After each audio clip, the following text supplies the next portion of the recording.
जाते हैं। जहाँ तुम्हारी अंतिम वासना रहेगी, जहाँ आशा वहाँ वासना, वहीं जाना पड़ेगा। यह मत विचार वेद पुराण गाय, वेदों और पुराणों का अटल सिद्धांत। चरण दास गुरु मई बताए, तजो वासना सहजो वाई। ये सहजो संसार की वासना का त्याग करो। ब्राह्मण का शरीर छूटा धन के ख्याल में अजगर जोड़ी में चला। अजगर जोड़ी से पीड़ित होकर एक दिन पुत्र के समक्ष कहा, स्वर्ग पुत्र का नाम सिंह,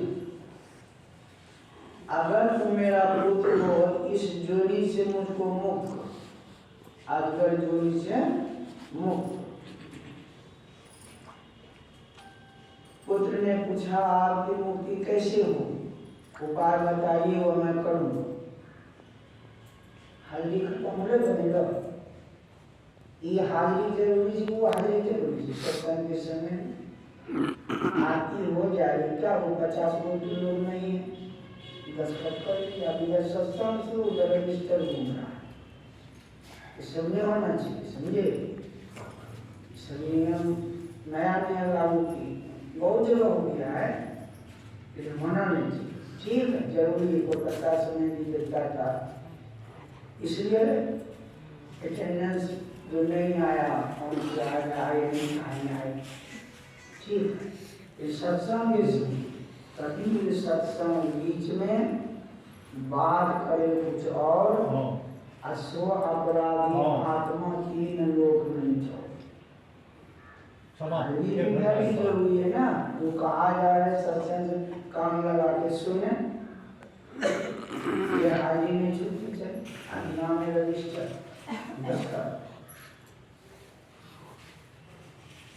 हम कुछ बातें सिखा देता हूँ, सुनकर के मन में होगा, उसका समय रखो।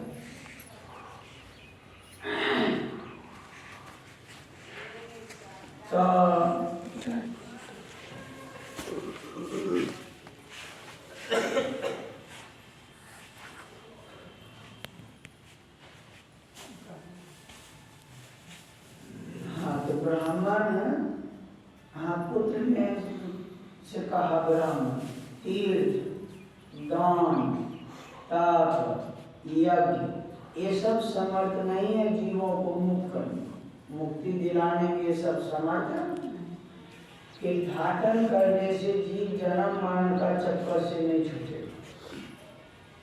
दान करने से भी जीव जन्म मरण का चक्कर से नहीं छूटे।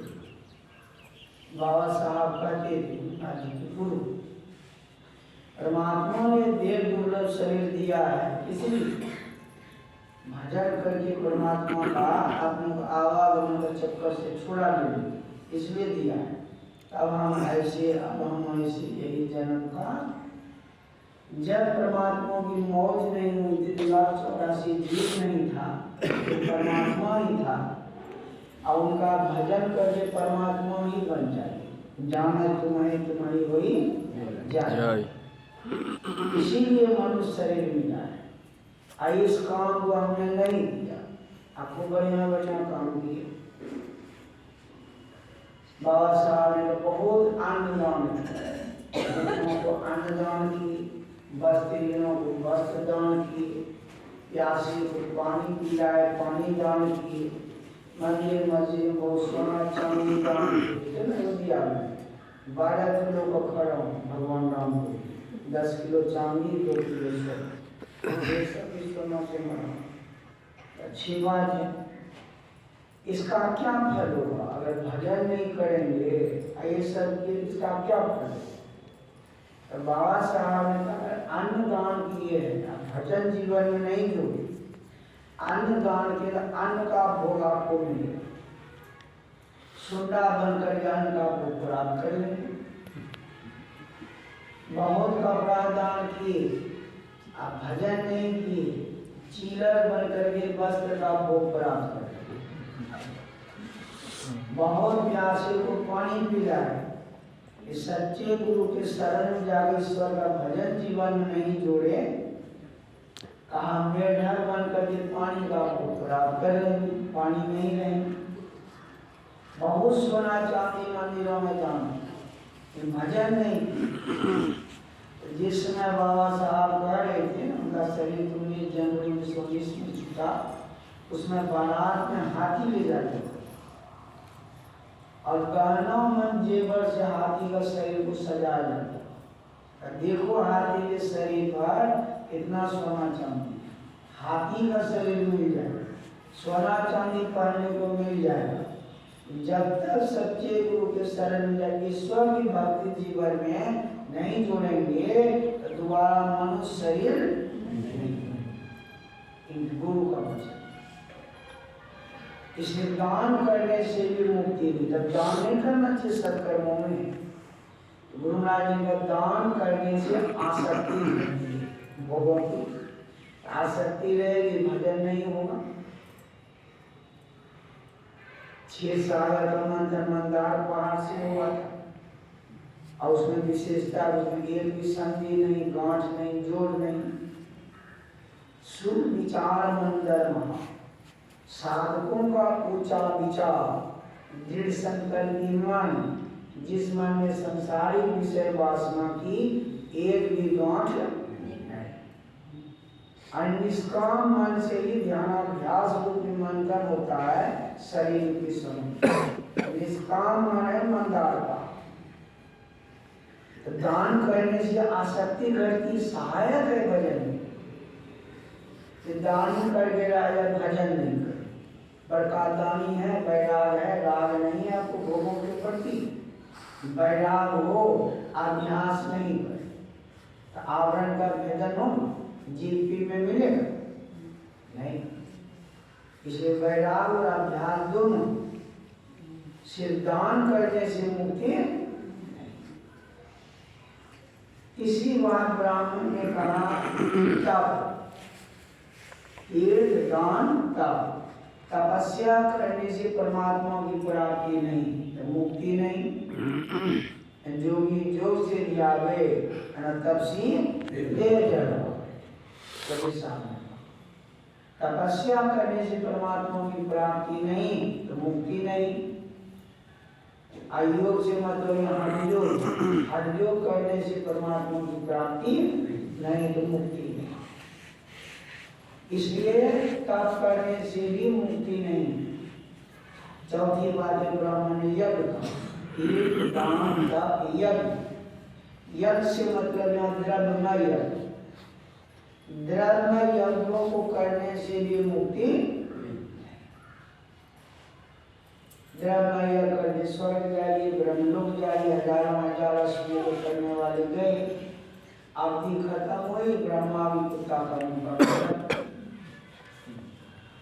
कोपाघाट में रामायण भी रखी हुई, बंगला रमन बुंगा जी सुनते थे, अम्मा से संजीवन पर बैठे सुनाते थे। उसी रामायण उत्तरकांड में प्रसंग है।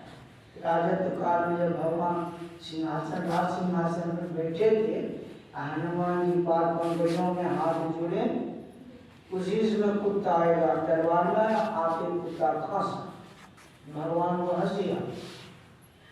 हनुमान जी के मन में शायद मेरी सेवा में त्रुटि हो गई, इसलिए भगवान है। तो भगवान मेरी सेवा को त्रुटि हुई है, तो नहीं हनुमान तुम्हारी सेवा में कुछ भी त्रुटि, हंस दिए। देखो कुत्ता दरबार में खांसने से हंसी आ, देखो उनके खांसने से उसके मुख से कीड़ा निकला, उसी कीड़े को देखकर हंसी आ। कीड़ा जो अभी अभी ब्रह्मा के मुंह से निकला है, अगला जन्म में कीड़ा ब्रह्मा, अगला जन्म में ब्रह्मा। अभी खत्म हुई पुण्य बन गया कुत्ते का मुंह का कीड़ा, मुक्ति मिली, केवल मुक्ति, जन्म में चक्कर छूटा। अभी सुने प्रभु अजय शक्ति।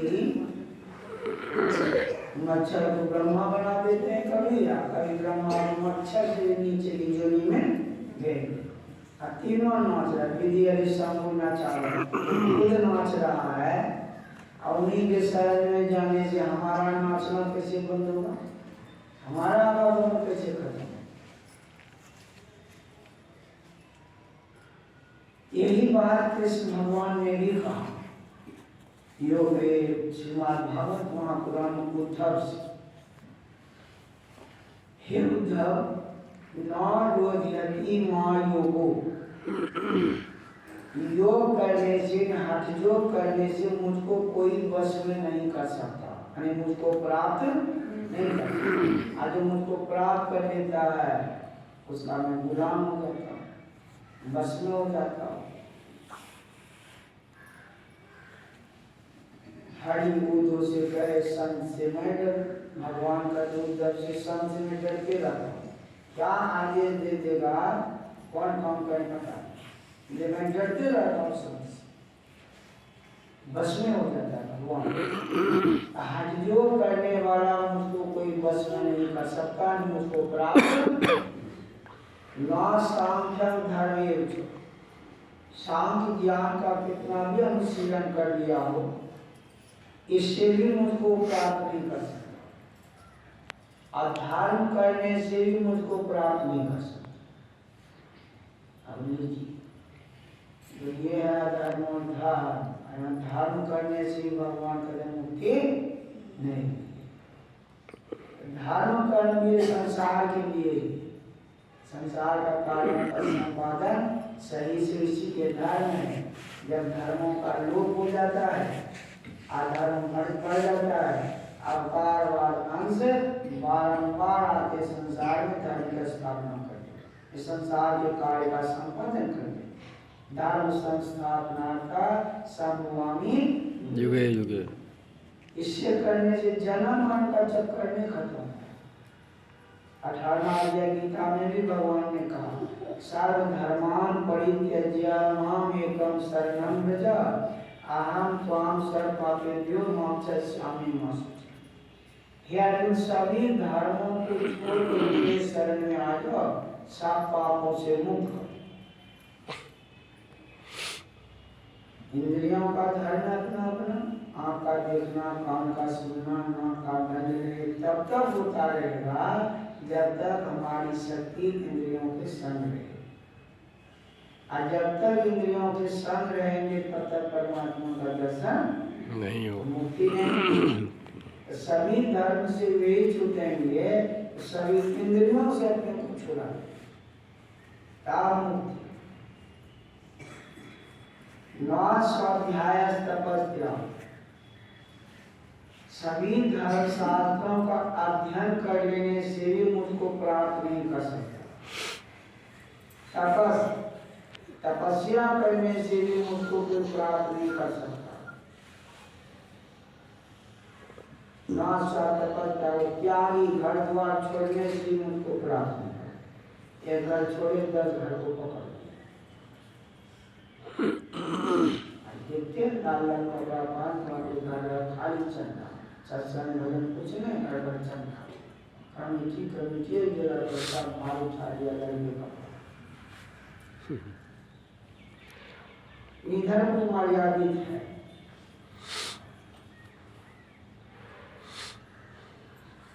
नष्टापुरतम न दक्षिणा न इष्टापुर। इष्टापुर के संसार का बढ़िया बढ़िया काम है, पुण्य काम, वृक्षों को लगवा देना, नदी खुदवा देनी, मंदिर बनवा देना, मस्जिद बनवा देना, ये सब है। ये सब करने से भी मुक्ति नहीं। अन्न दक्षिणा, भारी दक्षिणा देने से भी मुक्ति नहीं। व्रतानि यज्ञ छंदांसी, व्रत करने से भी मुक्ति नहीं, जन्म मरण से छुटकारा। यज्ञ व्रत में यज्ञों को करने से भी मुक्ति नहीं। तीर्थानी, तीर्थाटन करने से भी मुक्ति नहीं। नियम का पालन भी कर लेने से मुक्ति। उद्धव ने पूछा तब कौन सा काम करने से आप बस में होते हो, आप प्राप्त होते हो? कृष्ण भगवान ने कहा तथा वरुंदे सत्संगा सर्व संगा पहोइमा। ये सत्संग यज्ञों को करने वाला ही मुझको बस में कर लेता, दूसरा पुरुषार्थ यथा वरिष्ठ सत्संग। एक सत्संग यह करने वाला मुझको प्राप्त कर देता और मुक्त हो जाता। तो वहां ब्राह्मण से जब पूछा आत्म मुक्ति कैसे होगी, तीर्थ दान तप यज्ञ सब समर्थ नहीं है जीव को मुक्त करने में। तब मार्ग गीता का 7वां अध्याय जीवों को मुक्त करने में समर्थ। ध्यान दीजिए, मार्ग गीता का बोले छी हम तो कहे छी होने आदमी इन्हें कहानी या अपने दोनों एक तरह नहीं बात नहीं लेना। सही सतगुरु महाराज की जय। मार्ग गीता का 7वां अध्याय जीवों को जन्म मरण का चक्कर से छुड़ाने में समर्थ। मात्र 7वां अध्याय से क्या मतलब? 7वां अध्याय का नाम है ज्ञान विज्ञान योग। क्या नाम है? ज्ञान विज्ञान योग। ज्ञान विज्ञान। एक बौद्धिक ज्ञान है, दूसरा प्रत्यक्ष ज्ञान है, परोक्ष ज्ञान है, दूसरा अपरोक्ष ज्ञान। बाहरी सत्संग करने से परोक्ष ज्ञान और आंतरिक सत्संग ज्ञान करने से अपरोक्ष। इसी से कल्याण। 7वां अध्याय का मतलब यही, दोनों प्रकार का सत्संग करने वाला जीव मुक्त होता है।